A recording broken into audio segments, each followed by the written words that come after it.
Hello and welcome to Archicorner. This is episode number 59. This episode is the first in a series of episodes where we will review a sample egress plan for an assembly space.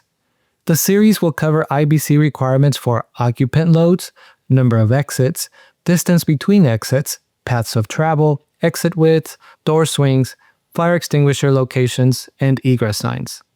This specific episode will cover occupant loads, so let's get started. Let's kick things off by sketching out a basic floor plan for our assembly area. You'll see there are a few key spaces here: the main auditorium, a conference room, a meeting room, and a multi-use room. So, where do we start? We will start by determining how many people each room and the entire building can accommodate. This is what we commonly refer to as occupant loads. This is our first step before diving into the details. So grab your paper or digital note-taking app and let's work through it together. First, we'll create a quick list of all the rooms for which we need to calculate the occupant loads. With our list now ready, let's tackle them one at a time. Let's start with the meeting room. We measure the space, 217 square feet. Jot that down. Now, we'll check out IBC table 1004.5 and look for assembly areas without fixed seats. Under that, there's a section for concentrated chairs only not fixed, which applies here. According to the table, it's 1 occupant per 7 net square feet. So a little quick math, if we divide 217 by 7, we get exactly 31 occupants. Easy. Now, let's keep moving down the list. Let's do the same thing for our conference room. First, we measure the space, 268 square feet. Next, we head over to IBC table 1004.5 and look for assembly areas without fixed seats. There's a specific section for unconcentrated tables and chairs, which fits a typical conference room with tables and chairs. The code states 1 occupant for every 15 net square feet. So let's do the math together. 268 divided by 15 gives us about 18 occupants. And we always round up. Just like that, we've got our occupant load for the conference room. Next up is the multi-use room. We'll measure the space. It's 446 square feet. Since this room also has tables and chairs, just like the conference room, we use the same rule from earlier: 1 occupant for every 15 square feet. Let's do the math together. 446 divided by 15 gives us about 30 people. Again, we round up. That's our occupant load for the multi-use room. Easy, right? Let's keep going. Moving on to the platform area, this space is typically set up for a speaker or a small group.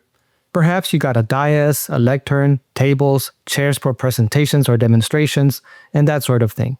For this type of setup, the code typically employs the same calculations as for a conference room: 1 person for every 15 square feet. So let's check out measurements.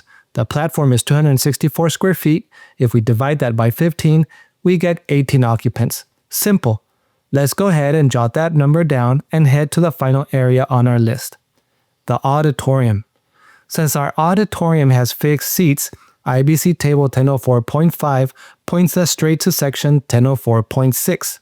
Here, it states that the occupant load shall be determined by the number of fixed seats installed therein. This means you don't have to do any tricky math, just count the actual number of seats. So let's count them up together. We have 187 seats in our sample auditorium. That means we have 187 occupants. Simple as that. Alright, so here's something important to keep in mind as you work through your egress calculations. Remember section 1004.6? It says that if you've got extra spaces in your auditorium that don't have fixed seating, like a waiting area, you cannot just ignore them. You'll need to determine the occupant load for those areas using section 1004.5 and then add that number to your total from the fixed seats. Now, for our sample plan, we don't have any of those extra waiting spaces, so we're in the clear. No need to add anything extra. But it's good to know if your layout is a little different. If you have a spot like that, calculate it using the same method we have used so far, then add it to your auditorium's number. Easy, right? And that's it. We add up all the occupants and we now have a total of 284 occupants. Before we wrap up occupant loads, You might be wondering, what about rooms like the restrooms, mother's rooms, or the janitor's closet? Good catch. The reason we didn't include those in our calculations is that, according to the building code, when you're working with assembly areas, the occupant load is based on net square footage. And if you flip to IBC Chapter 2 and check the definition for floor area net, you'll see that it states explicitly not to include accessory areas such as corridors, stairways, ramps, toilet rooms, mechanical rooms, and closets. So that's why those rooms aren't part of our occupant load numbers for assembly areas. Well guys, that is all for this video in relation to occupant loads. Our next video will discuss the number of exits. If the video is now available, a link will be shown at the end of the video. If you have any questions or comments, please leave them in the comment section of the video. If you liked the video, please don't forget to like and subscribe to my channel. What are you waiting for? It's free. If you know of others who will appreciate this content, please share my channel with them. If you enjoy these videos and would like to support my continued production of this content, please consider becoming my patron or buying me a coffee. A link to my account is included in the video description.